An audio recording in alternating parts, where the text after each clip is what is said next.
Hello and welcome to Jeremy's Retro Bar. I'm Jeremy and this is my Retro Bar, and this week we're going to be talking about MIDI on the Macintosh. But of course first, we're going to need to make ourselves a drink.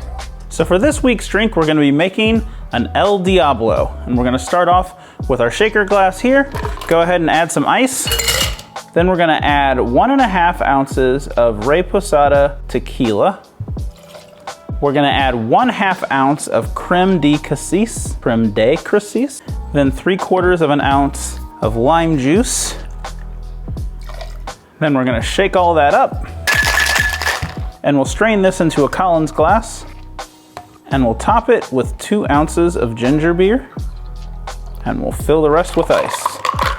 And there we have an El Diablo. Cheers.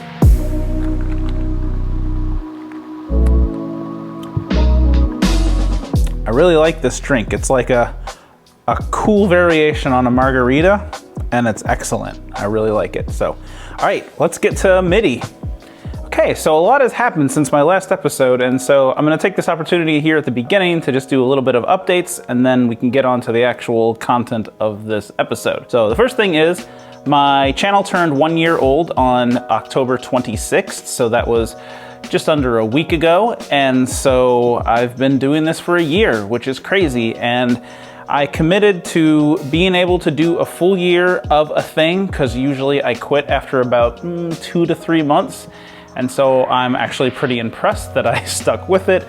The second thing is I crossed 1,000 subscribers, which is insane to me. I never thought that my channel would get to 1,000 subscribers because I'm not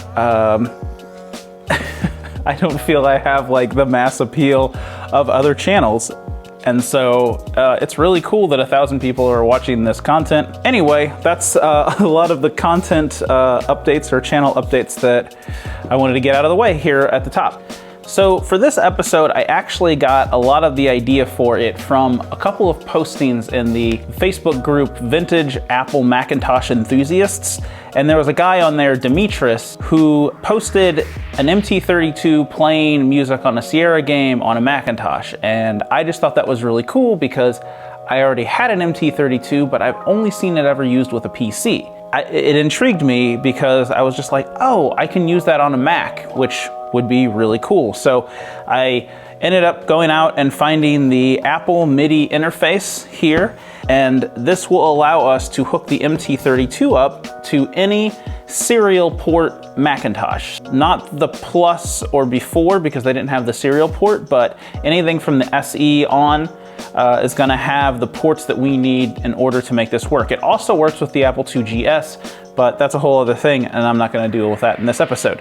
A couple advantages to doing it this way is, one, there's a lot less parts. There is the computer, this MIDI interface, and then your MT-32 or your Sound Canvas SC55 or 88 or whatever you have. And so you don't have to have the interface card in the computer and then the MPU and then the unit. So it kind of saves us on some parts, and that also brings the cost down. Dimitris actually also has a post on Vogons has a post on Vogons that has a list of all the games that are supported, and of course most of them are going to be Sierra games. And it's understandable why, because on the PC side, if you got a game here like King's Quest IV, which was the first one to support sound cards from Sierra, in every box it came with this Get Blown Away by Sierra's new stereo entertainment software. And so it shows somebody here composing the Space Quest 3 songs and the King's Quest 4 songs. So you can see here, Sierra is not only touting what they did with sounds in their games, but they're also trying to get you to want better sounds. And so you could order this free music cassette, which showed you what the music sounded like if you had a sound card. And then they also had a straight order form for an ad-lib with some software, or a Roland MT-32. So you could order all of that right from Sierra. That's how much they believed in sound cards, and which is pretty awesome. First, let's take a look at our Apple MIDI interface. Now, I got this off of eBay, and it was in box, I think used, but in box, and I still think in pretty good condition. So we'll go ahead and open this up. We can see we've got our Apple stickers, our Apple MIDI interface user's guide. And if you look at the style, it still has the red apple, so you can tell this was definitely late 80s. This is definitely SE Macintosh 2 era device that they're talking about. And of course here they show it plugged into an SE and a Apple II GS. We're just gonna plug the serial cable into the modem port, and we're just gonna plug the MIDI cable into our MT-32. In this case, they're showing you music synthesizers because that's how they thought you were gonna use it. But of course, why would we do that? We have games that will have good music. So we've got that. And then of course our warranty and our packing list. And here we can see that it's just this little guy right here, a serial cable, and then our MIDI in and our MIDI out. So I'm gonna go ahead and get this plugged in here to our LC580, and we will test it out and see how it works with some games. So we're just gonna start by putting our serial port into the modem port on the back of the Macintosh, and the other end of that into our MIDI interface. Then, since I'm only interested in listening to the music, I'm gonna go on the MIDI out of our MIDI interface. And the other end of that is gonna go into the MIDI in here on the back of our MT-32. Okay, so here we are on the LC580, and if I go to my LC580, and if I go to any of the Sierra games, so I've got Leisure Suit Larry, I've got Dr. Brain, I've got Hoyle Classic. If we go to those games, inside the folder is this folder that says MIDI folder. And so to install the MIDI drivers, all we really need to do is drag that MIDI folder on top of the system folder here. And when we do that, it says some of these items need to be stored in special places inside the system folder in order to be available on the Macintosh. Put them where they belong, and you're gonna hit OK, and it's gonna put them where they belong. Now, I have already done that, so I'm gonna cancel that. But that's really the only thing that you need to do in order to install the software. Then you go ahead and reboot the machine, and it's gonna be set up and ready to go. I'm just gonna show you here some of the games. So I'm gonna start with Hoyle. And if we go to the sound utilities here, this lets us change which driver we're using. So we can use General MIDI, an MT-32, or the built-in Macintosh sound driver. So I'm gonna use the MT-32 since that is what I have connected right now. But if I was gonna use an SC55, then I would use General MIDI because it's gonna work better with that. Or if I got a different device, a Yamaha or a Korg or whatever. So I'm gonna go ahead and do that. It says it's successfully changed, and we're gonna take a listen to what it sounds like with the MT-32 on the Macintosh.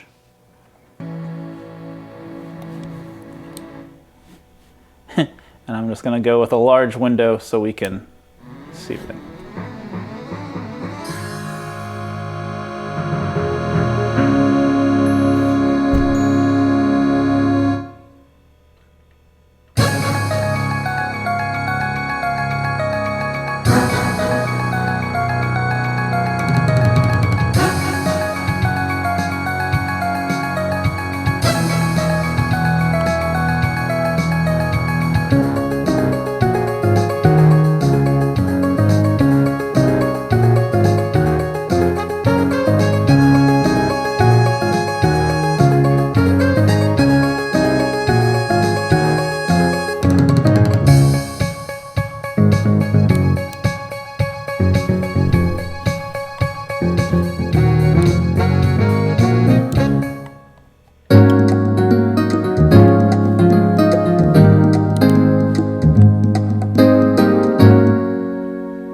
So what I find interesting is that it still uses the internal sound card for the sound effects. And because they're set up right now, on my setup with different speakers, the LC580 has these built-in speakers on the bottom, that it comes out of those speakers for that, and it comes out, the music comes out of the speakers that I have connected to the Roland. So You could run it through a mixer, I guess, if you wanted to, and get your levels right, and then it would sound like it's coming out of the same machine. But during gameplay, it's just going to use that internal one for now. And I don't have it set up very loud, so you can barely hear that. But then whenever we go back to the main menu, it's going to pop into our... Let's take a listen to Dr. Brain. So in Dr. Brain, the option to change it is inside the install menu. And you don't need to actually do the install because we've already done that. It's on the hard drive. You just go to the change sound, and again, we can change it to sound driver or the MT-32. So it doesn't have the general MIDI, but still works.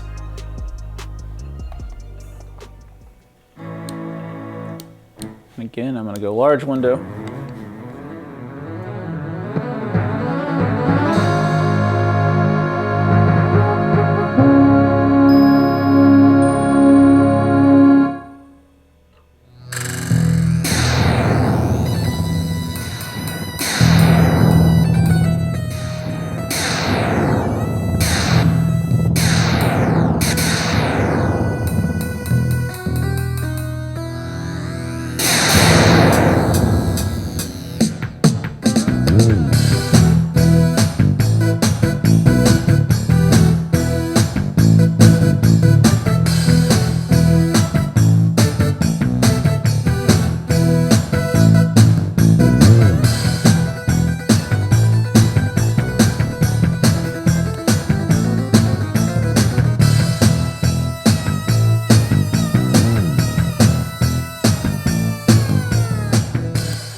And of course, we will check out Larry 5.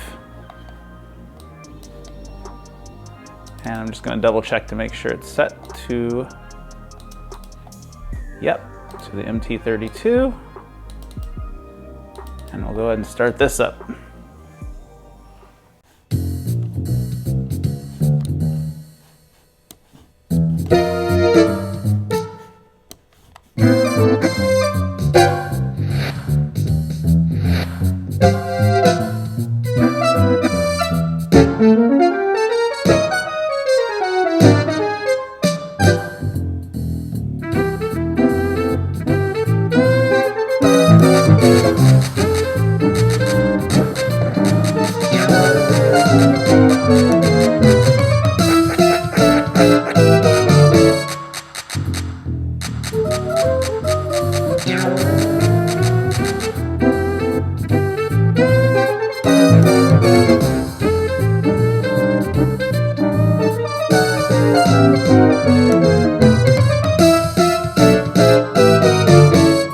So just for contrast, I just want you to hear what it sounds like with the regular sound.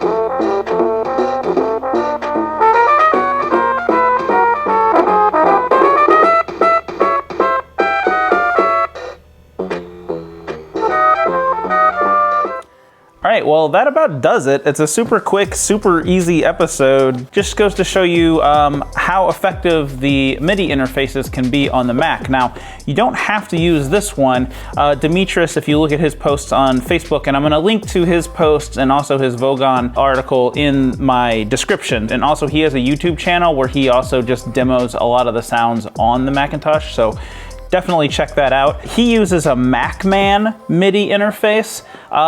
They all seem to work the same. They all use the same drivers built into the games. It's just really cool and a way to really boost the sound on on your old Mac. And I know that the built-in sound is still way better than the built-in sound was on a PC of that era, but the Roland sound it was composed for that. So you're getting what the composer intended the music to be in a lot of these games. So definitely check it out. Anyway, thank you very much for watching.